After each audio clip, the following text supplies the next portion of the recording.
नमस्कार मित्रांनो, सुख म्हणजे नक्की काय असते, सिरियलमध्ये काय घडले आपण ते बघणार आहोत। नित्या आणि आदिराजचा पाठलाग करणारा व्यक्ती शालिनीला भेटायला येतो। वेडेपणाचं नाटक चालूच असतं। वेळ लावलास, आणखी वेळ लावला असतास तर वेळ हातातून गेली असते।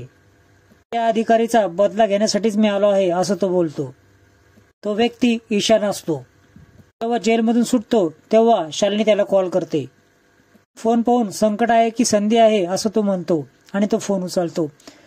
सुटलास का असं शालिनी विचारल्यानंतर तो बोलतो की तुम्हाला कसं माहित। त्याच्या शालिनी बोलते की मीच तुला सोडला आहे। तो तिचा आभार मानतो। आपल्या दोघांच्याही साह्याने आपण नित्याचा काटा काढू असं ती बोलते। शालिनीला देखील हॉस्पिटलमध्ये जी अँब्युलन्स घ्यायला आलेली असते तो प्रसंग आठवतो आणि ही सर्व घटना तो बघत असतो। अँब्युलन्सचा ऍक्सिडेंट झालेला असतो त्यावेळेस देखील तो तिथेच असतो। जेव्हा ऍक्सिडेंट होतो तेव्हा घाईघाईने ईशान शालिनीला भेटतो। माझा जीव घ्यायला आला आहेस, कोण आहेस तू असं ती मुद्दाम बोलते। तुम्हाला काही लागलं नाही ना, तो अशी चौकशी करतो आणि नित्या धर्माधिकारी तुम्हाला फसवत आहेत असं तो तिला बोलतो। मानसिक संतुलन बिघडलं आहे असं म्हणून ते तुम्हाला फसवत आहेत। देखील तिनेच फसवलं होतं असं तो सांगू लागतो। त्यानंतर शालिनी आहे मी, ईशान नाही, जेणेकरून मी फसेल असं म्हणून ती हसू लागते। खेळाची शेवट मीच करणार असं ती बोलते। मी स्वतः ऍडमिट व्हायला तयार झाली आहे, त्यांनी काय होईल असं ईशान बोलतो। तू आत्ताच्या आत्ता इथून निघून जा, तर तुला जर इथं कोणी बघितलं तर प्रॉब्लेम होईल असं ती बोलते। माझ्या टचमध्ये राहून सर्व सूत्र मी तुझ्याकडून हलवून घेणार आहे असं शालिनी बोलते। शालिनी पुढे हॉस्पिटलमध्ये ईशानशी बोलू लागते की तू इथं आला आहेस ना, आता मोठा धमाका झालाच पाहिजे। इतका मोठा धमाका झाला पाहिजे की त्या नित्य अधिकारीचे कानाचे पडदे फाटले पाहिजे। स्वस्त वाटल्यानंतर नित्य झोपेतून उठते। खिडकीपाशी जाऊन बोलते, देवी आई हा तुझाच आशीर्वाद आहे आणि हा तुलाच सांभाळावा लागणार आहे। नित्य आणि आदिराज पुढे दुसऱ्या दिवशी देवीच्या दर्शनासाठी जातात। नित्या ओटी भरते आणि दोघे नमस्कार करतात। दुःख आहे तुमच्या डोळ्यासमोर, त्याला आठवल्याशिवाय तुम्हाला वाट दिसणार नाही असं ती जोगतीन बोलते। बरोबर आहे असं बोलते। पुढे बोलते की या दोन्ही फुलांच्या टोकरीमधून एक टोकरी उचल आणि त्या झाडाच्या बुद्यापाशी ओत। एक टोकरी घेतो आणि ती टाकू लागतो तर त्याच्या फुलाऐवजी माती पडू लागते। त्याचा हा संकेत आहे असं ती जोगतीन बोलते। आपणच तिजोरीत बंद केलेली वस्तू आपलाच घात करत आहे असं ती बोलते। दोघांनाही काहीच कळत नाही। नित्या बोलते, आधीच खूप गोंधळ चालला आहे आणि त्याच्यात तू अजून भर घालू नकोस। ते दडून बसला आहे, त्याच्यातून बाहेर पडा। वेड्यांबरोबर शालिनी खेळत असते। त्याच्या वेळेस नित्या आणि आदिराज तिथे जातात।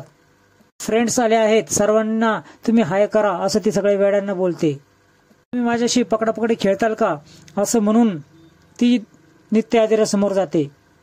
नित्याकडे खूप रागाने बघत असते आणि आदिराजला बोलते, तू हिचं सगळं ऐकणार आहे ना, नवीन फ्रेंड आहे ना तुझी, ती या फ्रेंडच्या नादी तू तुझं वाटोळ करून घेशील।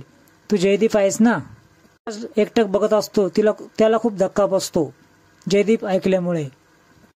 ती आदिराजला बोलते, या गौरीला सोडून देस तू, नाहीतर मी तुला सोडणार नाही, पासून लांब जा असं म्हणून ती आदिराजची गचंडी पकडते। ती आदिराजचा गळा दाबते आणि म्हणते, हिच्यापासून लांब राहा नाहीतर मी तुझा गळा दाबेल। त्या सोड त्याला असं बोलते। त्यानंतर सगळे नर्स लोक येतात आणि तिला पकडतात। पकडल्यानंतर जीव घेईन तुझा मी असं ती आदिराजला म्हणत असते। दोघांमुळे ती जास्त अग्रेसिव्ह झाली आहे असे नर्स बोलतात आणि दोघांना काढून देतात। इकडे बाहेर आल्यावर नित्य आणि आदिराज चहाची ऑर्डर करतात। चहावाल्याला ईशान बंदूक दाखवतो आणि त्याच्यामध्ये गुंगीच्या गोळ्या टाकतो। तिची अवस्था खरी वाटायला लागली आहे असं आदिराज बोलतो। त्या लगेच आठवण करून देते की ती तुला जयदीप बोलली। असं काय, आपल्याला सर्व गोष्ट नीट दिसत नाहीये असं नित्या बोलते। जर खरीच वेडी झाली असेल तर जयदीप गौरीला ती विसरली कशी काय नाही। आपला जीव घेण्याचा विचार अजून तिच्या डोक्यातून कसा काय जात नाही। बोलता बोलता ते दोघेही चहा पिऊ लागतात। ईशान सर्व गोष्ट बघत असतो। ते गाडीवर बसून निघून जातात। त्याच वेळेस सफेद कार त्यांच्या दिशेने येते। तिथून चक्क शालिनी खाली उतरते आणि ती ईशानला भेटते। ईशान नमस्कार घालतो, बोलते, गौरी आणि जयदीपची सोय झाली ना। जयदीप म्हणल्यानंतर तो आदिराज आहे ना असं ईशान बोलतो। त्यानंतर आदिराजच जयदीप आहे असं ती सांगते। हे सर्व मला कळालं आहे हे त्यांना माहित नाही। खूप चॅप्टर आहे। जयदीप आणि गौरीचं देखील संपवणार मी असं ती बोलते। खेळ तोच जुना आहे पण आता नव्याने सुरू झाला आहे असं शालिनी पुढे त्याला सांगू लागते. खूप बरं झालं, अधिराजच जयदीप आहे मला हे कळालं. खरं तर शालिनी जेव्हा पाण्यामध्ये गटांगळ्या खात असते त्याच वेळेस ती लपलेला अधिराज बघत असते आणि अधिराज मला का वाचवत नाही याचा ती विचार करू लागते. बोली जवाब टाळून येड्याचं सोंग घेते. अधिराजला केलेला इशारा देखील नित्याने ती बघते.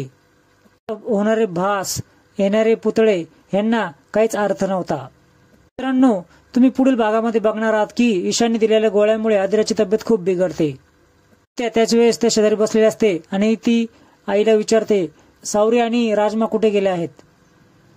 पार्सल आणायला त्या शेतामध्ये गेले आहेत असं तात्या बोलतात. दोघेही आडवाटाने चाललेल्या असतात आणि ईशान नजर ठेवून असतात. तेही चालत असताना त्यांच्या समोर काही गुंड येतात. राजमा खूप घाबरते. ईशान समोर येऊन दोरी ओढतो. दोरीच्या अंगावर जाळं पडतं. मला ते गुंड पकडतात आणि ती सावरी असे आवाज देते. शालिनी तलवार घेऊन समोर येते. असेच नवीन अपडेट्स बघण्यासाठी चॅनल सबस्क्राईब करा.